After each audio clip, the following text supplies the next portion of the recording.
Hey everyone, welcome back to the channel. If you haven't already, make sure you're subscribed to the channel and also leave a like on the video. Now let's get started.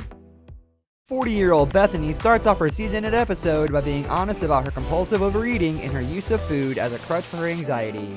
But when Dr. Now questions if her husband Sheldon is the one bringing her food, Bethany immediately says no, despite the fact that we literally just saw his part of her feeding during the opening segment of her episode.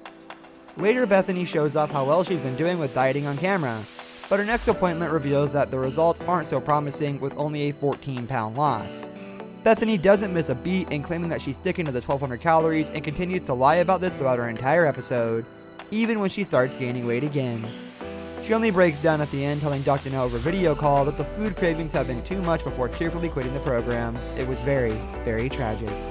But your husband doesn't seem to have a weight problem. No, he's never had a weight problem. All right. Well, does he bring you unhealthy food? No. Hey, food's here. Okay. My husband Sheldon comes home on his lunch break to bring me my next meal so I can keep eating. In the end, as much as I want to change, if I'm not getting the tools I need to do that, then I don't see the point. So because of that, I'm ready to tell Dr. Now. I don't plan on continuing. Chocolate, I want chocolate, I want chocolate, I want chocolate. When Dr. Now asks former bypass patient Holly to go through her daily diet, she immediately comes out of the gate with some white lies. She says that she eats breakfast and lunch at home, failing to mention the entire extra meal she claims to have in her intro. When she said that, right after breakfast she's often still hungry and goes to get takeout food, but as Dr. Now points out, it's a lot. But definitely not enough to get someone anywhere near 700 pounds. So I guess Holly is lying. Later, she's forced to confess to these lies when she only loses 29 pounds of the 50-pound goal that Dr. Now set for her, and some speedy math by Dr. Now reveals that she must have still been eating at least 5,000 to 6,000 calories. James J goes into his first appointment with his mother Maggie, who's dressed a little inappropriately for someone who has already lost 2 family members to obesity. I mean, why in the world would you wear a t-shirt with hamburgers on it? Just think about that for a second, guys. But anyways, Dr. Now questions her about the cooking she does for James, and Maggie says that she has always thought she was cooking healthy. But it turns out that pies and cobblers, I guess burgers too, aren't really doing much for James's health.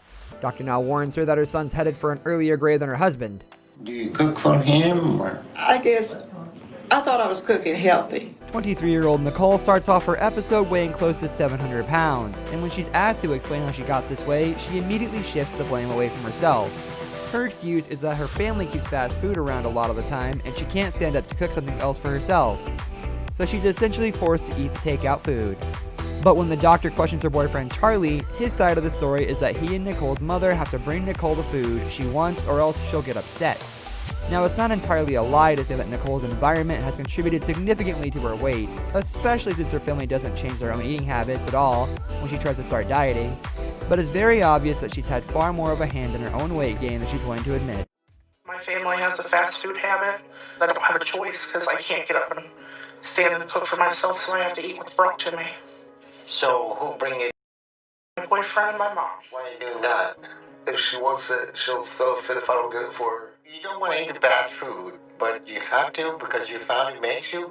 And you bring the bad food because she will get upset.